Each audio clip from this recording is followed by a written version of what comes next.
வணக்கம் நண்பர்களே. நம்முடைய முதல் 8 வயதிற்குள் ஒரு குழந்தை பிறந்து முதல் 8 வருஷங்களுக்குள் அவர்களுடைய முழு வாழ்க்கையும் உளவியல் சார்ந்த வாழ்க்கையும் தீர்மானிக்கப்படுகிறது என்று ஒரு ஆய்வு சொல்கிறது. இது இப்புள்ள ஆய்வு இல்லை, பழைய உளவியல் ஆய்வாளர்கள் சொன்ன ஒரு கருத்து. முதல் 8 வருடங்களுக்குள் என்ன தீர்மானிக்கப்படுகிறது, அதைத்தான் ஒரு சுருக்கமான விவரங்களோடு இந்த பதிவை நான் இடுகிறேன். நீங்கள் சந்திக்கும் முதல் காதல், பார்த்தவுடன் பிடித்து போன மனைவி, பார்த்தவுடன் பிடித்து போன பொண்ணு, அப்படி வச்சுக்கோங்க.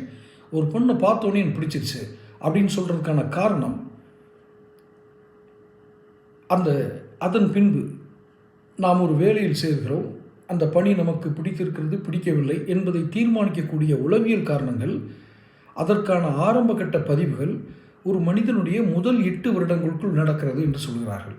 ஒரு சின்ன உதாரணம் சொல்கிறேன். ஒரு பையன் ஒரு குடும்பத்தில் சிறுவனாக வளர்ந்து கொண்டு இருக்கிறான். அவனுக்கு ஒரு அண்ணன் இருக்கிறார். அப்பா சாக்லேட் வாங்கிட்டு வர்றாரு.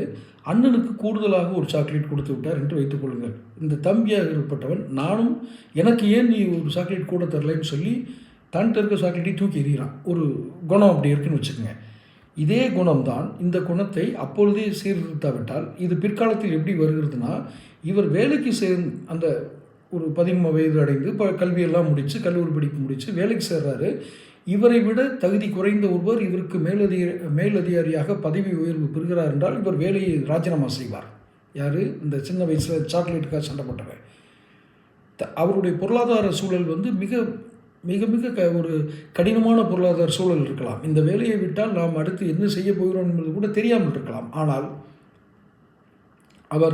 இந்த குணம் அவரிடமிருந்து வெளிப்படுவதற்கான மூல காரணம் என்ன என்று பார்த்தால், அவருடைய அந்த முதல் 8 வயதிற்குள் சில குணநலன்களை தீர்மானிக்கக்கூடிய அந்த உளவியல் காரணங்கள், அவருடைய வளர்த்தெடுப்பு, சமூக சூழல், சமூக பின்னணி, அவர் வளர்ந்த ஒரு சமுதாய சூழல், இதெல்லாம் அவருடைய குணாதிசயங்களை தீர்மானிக்கிறது என்பதுதான் உளவியல் நிபுணர்கள் சொல்லக்கூடிய கருத்து.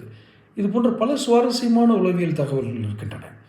முதல் 8 வருடங்களுக்குள் நம்மளுடைய குணாதிசயங்கள் தீர்மானிக்கப்படுகிறது என்பதே நிறைய தீர்மானங்கள், வாழ்க்கை, பொருளாதாரம், பின்னாட்களில் அவருடைய சிந்தனை போக்கு எல்லாம் அந்த முதல் 8 வருடங்களுக்குள் தீர்மானிக்கப்படுகிறது என்று ஆய்வாளர்கள் கூறுகிறார்கள். இந்த ஆய்வை பற்றி தொடர்ந்து பேசுவோம்.